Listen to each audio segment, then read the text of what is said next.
Another Dion. wonderful Wednesday. Hey, Dion. How you doing over there? I'm fine. I'm fine. My It said my mic was muted. I got a little word like, is it muted or not? But Yes, hey, we can hear you just fine. I'm Can glad you you hear can. me? I'm glad you can. I'm glad you can. Cause I went away to school, right? No, I didn't know that. And I learn huh? something new every day. No, I didn't know that. Yeah, you did. Yeah, yeah, yeah. I went away to school. I got a degree and actually in computer science. Okay. And That explains a lot. You're so so smart. You knowing all this stuff that I'll never know, but go ahead. right. I love the techie stuff. So, you know, I'm sure I'm not alone because there's so many people that have this question like, can I buy a house if I have all these student loans? Hmm. Right. What That's a effect good does it have? question. Right. What effect does it have? So, my name's Dion Branch with eXp Realty, and with me is Lisa House Money Mama. House money, mama, and a hizzy. Right. So Lisa gonna give us some information because Yes. I know that I'm not the only one that went away to school and had this debt that you had to pay off. Yeah. And trying to pay off your student loans because I know there's a lot of young people out here that has a lot of student loans, going to get their master's degree and stuff. And Yep. so now it's like, okay, I'm an adult. I want a house. I want a house. I want a house. So So how Lisa, can I get it? yeah, how can I get it? So you really think it's a lot of people that have student loans? I think that because I really feel like everybody should at least go away for 2 years to go to school. I Yeah. think it just kind of gives them. So if you have a full degree or just kind Hmm. of went away and had 2 years of good fun, you still walked away with that debt. Hmm. Um, So let's see. It says, okay, this is called studentloanhero.com, student loan debt statistics. It says as of April 6th of this year, hmm approximately 46 million yes, Americans have student loan debt. And nearly 1.75 trillion dollars. yes. Yeah. So I think you're right. I think you're right. I think a lot of people do have to deal with student loan debt. I went to school on a scholarship, so I didn't have that problem. Yeah, Uh, yeah. And there are some people that are lucky and some are not.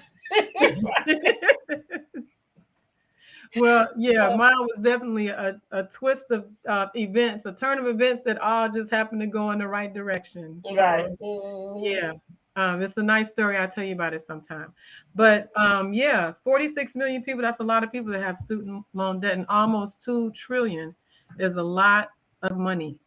Um, so the good thing though is that even though you have student loan debt, it does not necessarily have to stop you from being able to buy a house. Now, of course, some of the other things that we've talked about, like that, the calculations that I have to do and things like that. Student loan debt is going to factor into those calculations because for any loan, I'm going to have to figure out what your debt to income ratio is, and of course, student loan debt is going to be part of that. So So, it does right. factor into your debt. Um, so let's see, what's the easiest thing to start with? How about some good news first? So, if I may, I'm kind of like the FHA queen because more of the loans that I do than not end up being FHA loans for good reason. Because in spite of what people might think, FHA does not now somehow mean that you are less qualified buyer or borrower. Um, it actually could mean that it just makes the most sense. for you to have an FHA loan. Sometimes having an FHA loan over conventional, especially in this market right now, can actually help you to buy more than if you went in another direction. Mm-hmm. So with FHA, one of the things that they did last year actually was they made a change as far as how we as loan officers will now calculate the student debt. So we used to have to use 1% of the total outstanding debt in order as a monthly obligation to, include it into your Mm-hmm. debt ratio. But now they cut that in half. So now instead of 1%, we only use half a percent. How do you do that? Okay. One turn it to half. I don't know. Anyway, so obviously that does make a difference because we actually, you saw it as well because we did have a couple of people that either went from not qualifying to qualifying or went from qualifying at a certain amount to now being able to increase their sales Right. price to a higher amount. So So that was something new during COVID, right? That they came up with or towards the I wouldn't end. really say during COVID per se, because I'm really thinking of COVID as being more like the 2020 year. And then Okay. last year we kind of started to, kind of taper off a bit. So this Mm-hmm. would have happened around August of last year, August of 2021. That's when it became official. Yeah, okay. Yep. Any whispers that they might change it back or No, and it wasn't really brought in as something that would be a temporary change. Like, say, if it were a COVID change, then yeah, I might be concerned that, mm-hmm. we have it because of COVID and that it's something that's going to revert back, to the old way later. Right. But it's not a COVID change. It's just a guideline change.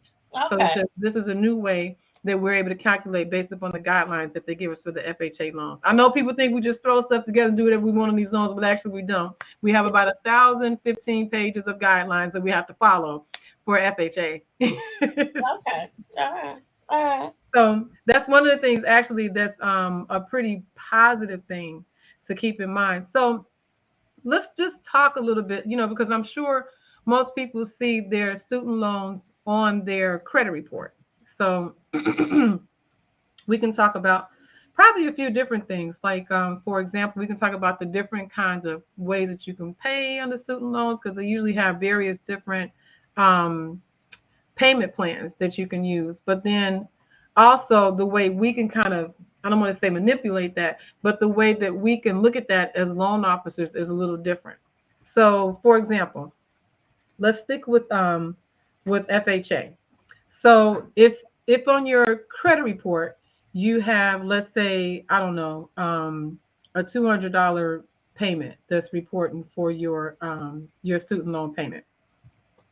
If we can get an extended standard repayment plan, like say, for example, you go back and you change the repayment plan that you have or get an estimate of what that would be, as long as it's what they consider fully amortized, like it's fixed payments, each month over the Mm-hmm. entire duration of the time that you're doing your payback, we can use that instead. So maybe the extended repayment plan might be, I don't know, $135 instead of the $200 that's reporting on your credit report. Well, now we can get documentation to go back and use the extended standard repayment plan instead, because it may come back a little bit lower than what you Okay. actually reported. So that's one of the cool things about FHA. Now, if we flip a little bit to conventional, they actually have something that's really kind of neat. Conventional financing will allow you to use an IBR. IBR stands for income-based repayment.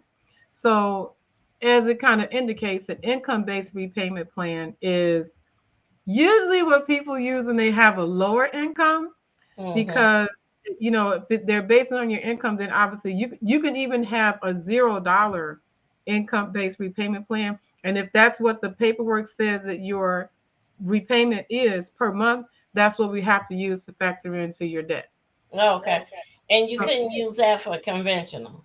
no, that is for conventional. I mean for FHA, right? No. So FHA, again, there are two completely different types of financing. So the guidelines and the parameters that surround them are a little bit different. Some stuff is the same, obviously, but there are going to be some things that are different. This is one of the places where they differ.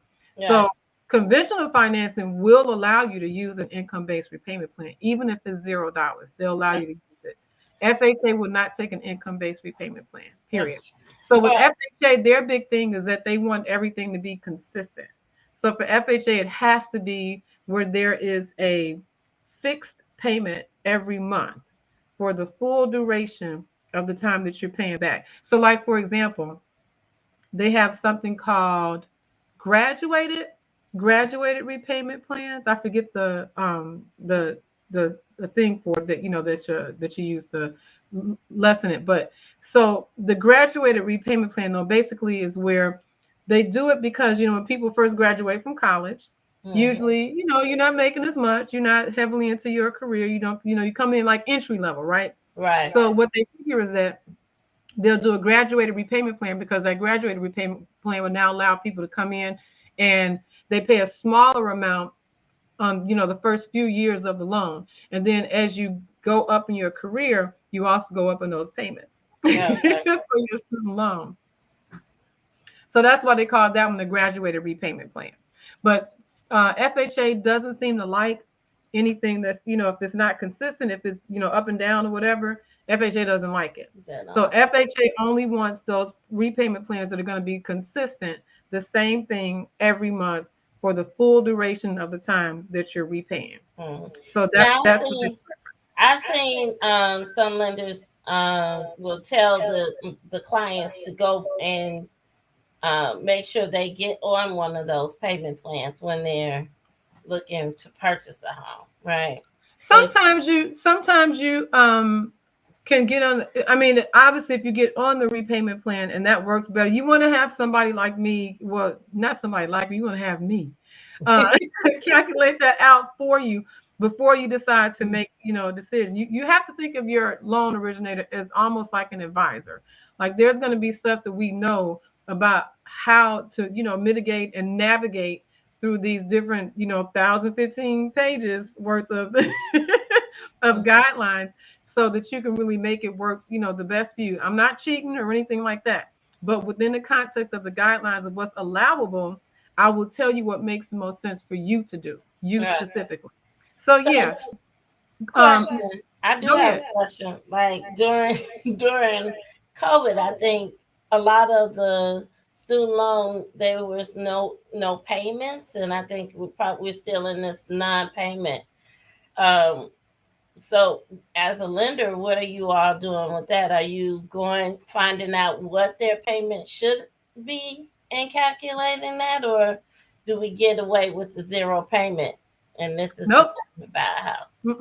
You don't get away with the zero payment because, again, keep in mind, like I said, for FHA in particular, they don't want something that's they don't want something that could change. They want something that's fixed. Same thing every month for the duration loan. That's what they want.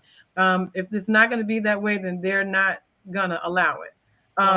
So for that, in that case, what you would actually end up doing is you would remember how I mentioned about the 5% thing, excuse me, the 0.5%, 0.5%. That's when you'll revert to that. If there's no payment that's being shown on the credit report at all, like is deferred or something like that, then excuse me, then what you do is you go in and you use the 0.5% as their monthly payment. You estimate that. Okay. Unless there would be another payment plan that would make more sense because it would be less. Like say for example, if for some reason, I doubt if it would happen this way, but if for some reason their extended standard repayment plan was going to be a lesser payment than that 0.5%, then you can go back and use that because that's still a fully amortized payment. So you can still go back and use that. Now, what I was going to mention about the other question that you had initially was that some underwriters, is going to depend. You have to know your underwriter. Some underwriters will require that you do actually get into the plan. They show that you're in the plan. Some underwriters will, I've had it happen where some underwriters have allowed the information to show what the payment would be in order for us to use that payment as their debt in the calculation. Okay. So they may not really have to sign up for the plan. They may not. Yeah, so it depends on some things. I guess are underwriter discretion. I don't think you really have to show them in the plan, but you do have to be able to show that you base it upon, what that fully amortized payment would be. So definitely have to have the paperwork for that. A lot of times people don't want to call and deal with the government and services and stuff like that, but I'm not going to say they're going to be your best friend, but you need to act like they are and go and give them a call like, hey, look, I'm applying for a house, a mortgage loan. I need your help. Can you give me? And then let them know exactly what it is that you need. I need to have a document that shows the full amount that I owe on the loans, that shows, the interest rate, the type of payment plan that I'm on, how much my monthly payments are going to be, when they start, when they stop. You need to get all that information. Everything has to be documented. But once you have it documented, then I can add it into the loan file. So my job is to make it make sense for the underwriter. So once I have all the documentation, then I can do that. Okay. All right. Mm-hmm. Okay. So we talked a little bit about FHA. We talked a little bit about conventional, but we didn't talk about so we gave like the kind of the parameter for FHA, but we didn't really give that same parameter for conventional. So I just wanted to mention a couple of things for conventional with the student loans. Excuse me. I feel like I need some water or tea or something. I'm in the right place though, but for some reason I don't have no water today. Any other time I'll be up here with my own bottle. Right, we're supposed to be at the cooler. I ain't got damn bottle. We at the cooler. We dishing out the tea. So for conventional, I did just want to mention a couple of things. So first thing is that if the credit report does not have a like say if it's got $0 on it and it's not an income-based repayment plan, and if it is, you'd have to get documentation to show that it's an income-based repayment plan. But like, let's say it doesn't show, because I've seen this happen where on the credit report it does not show a payment at all, or the payment shows that it's zero. Then what's going to happen is you have to figure out how do you calculate some kind of a payment for the borrower. So for conventional, this is only for conventional. We're not talking about FHA anymore right now. Mm-hmm. So for conventional, what you would have to do is look at a payment that's 1% of, because this is for FHA is different. Sorry. So it's 1% still for conventional of the outstanding student loan balance. So even if that amount is lower than the fully amortized payment, you still can use it. What you would have to do though is just like with FHA, you would still have to go, get the documentation to show what that payment actually would be. Like if it's the fully amortized payment, you want to be able to show what that would actually be. Now that would also be the same for loans that are in forbearance, which I'm pretty sure that's what these have been lately. When we went through the pandemic, it seems like everybody's loans got put into either forbearance or deferment. I think most of them said forbearance. I don't think I really saw a lot that said deferred, but most of them said forbearance. So if you were in a conventional loan or applying for a conventional loan, obviously then that's what we'd be doing. We'd be using the 1% as the amount that you would have to calculate into the debt ratio. Now, something that we may not necessarily see as the most fun thing to talk about, but I think we should address it, would be default. So a lot of times people don't know how defaulted student loans are going to have an impact on them. But, obviously, it just like any other debt, if you default on, you have some kind of derogatory reporting to your credit, first it's going to hit your credit score. That's the first thing. Because now you have a negative trade line that's reporting. And listen, student loans are not the ones that have a negative trade line for, because I don't know why they do this, but I'm sure people out there who have student loans, you can relate to this. Why did you get one loan and they report 17? Why? Right. Just nobody's been able to explain to me why that works that way. But that's what they do. And so I guess on the one hand, if you're paying everything on time, life is great. You don't have no problems. You never have any ups and downs. Most people's lives are like that, right? Mm-hmm. Yeah, sure. Yeah. So, In that case, those 17 trade lines of positive, reporting, that's awesome. But let you miss one payment, one 30-day late. Now it's not just one 30-day late, it's 17. 17. Mm-hmm. Yeah. Yeah. So thinking about, defaulting on student loans, having adverse negative credit and stuff like that, reporting that, you really want to think about that. If there's any way for you to work out something with your servicer to, explain, whatever your situation is, because the whole thing for like deferment and stuff like that, well, excuse me, not deferment, probably more like forbearance. A forbearance, I believe, is really supposed to be in place for when you have some kind of difficulty. So if you're off of work, if you're, sick for an extended amount of time, I don't know if you lost a wage earner or something out of the household, maybe to divorce or death, or something else happened, whatever. Then those are the times you want to get in contact with your service and just talk to them. Let them know what's going on. Say, hey, listen, what are my options? I need to be able to take advantage of something that will prevent me from having to make payments right now, because I don't want this to negatively impact my credit. But realistically, I cannot afford to make a payment. So that way you can avoid, the problems of having that derogatory reporting to your credit. So now when you do default on a student loan, I can tell you this, I got to look it up and see what it's called, but there's a system, we call it CAVERS. CAVERS stands for Credit Alert Interactive Voice Response System. I always thought it was, had something to do with, maybe I can't say that on the air. I'm sorry. Right. Anyway, I thought it was the collection agency, in right, for the government. Let's just say that. Yeah. CA collection agency. But anyway, it's not. It's Credit Alert Interactive something. Okay. So but that system, the way that's set up, it basically acts like a collection agency for the government, because anything that you have there that you owe on the federal level is going to come up. It's going to give it like a little red flag. So as a lender, I can't close your loan if I got one of those red flags in the CAVERS system. If I get a CAVERS alert, I have to have it cleared in order for the loan to fund. So you can get all the way to the end of the loan and they will not clear the loan to close because there could be a CAVERS that hasn't been dealt with. So what am I saying? If you ain't paid your student loan debt, if you ain't paid your tax debt, and I think I may have even seen child support come up on that as well. Those kind of debts, if you haven't paid them, you ain't going to be able to buy a house, because for FHA loans, any government loans, CAVERS has to be clear. If the CAVERS is not clear, then we're not going to be able to fund your loan, so you won't be able to buy the house. But you could probably be on a payment arrangement, and that might clear the CAVERS, right? Yeah, you can get it. You absolutely can. Yep. If you make a payment arrangement, then you can clear everything up with the people at CAVERS.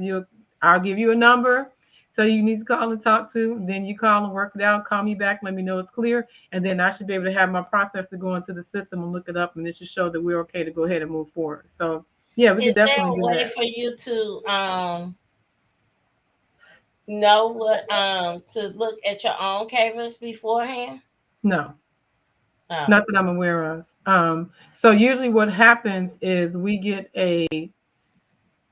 there's a how does that work? So on the processing end, they usually are looking up something in their system. It's not even a system I have access to be honest with you. I normally get basically like a notification, and that notification, they'll give you a telephone number, some kind of reference number that you need to call. Yeah, okay. And then I usually pass that on to the consumers, like, hey, we need you to take care of this. This is what they're saying that you owe, blah, blah, blah, blah. And I explain everything. And then they fix it, call in, and we're good. So, but normally it takes, they say 270 days without payment is actually what gives you a default. And for private loans, for private student loans, 120 days of non-payment is what gives you default for that. So these are defaulted student loans that we're talking about in particular. Oh, okay. Yeah. So, but again, you can, just for it being in collections, you can, I'm letting you know how long it takes for it to be considered in default. And that's, of course, a worse, ding on your credit and everything and what you would have to do to fix it is different as well than if you're just in collections. In collections, you call them and say, hey, sorry, I'm missing payments, kind of get back on track. You fix that.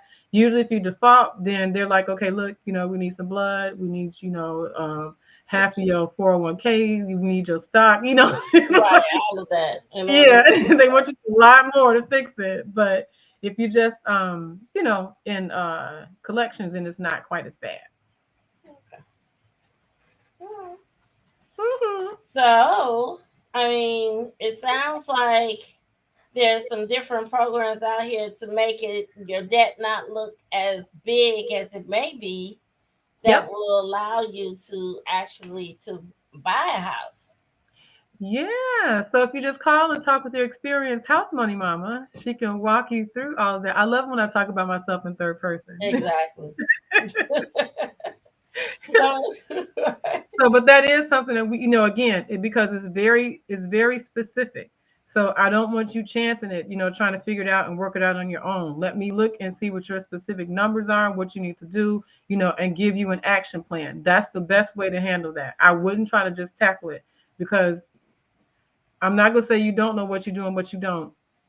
right, right.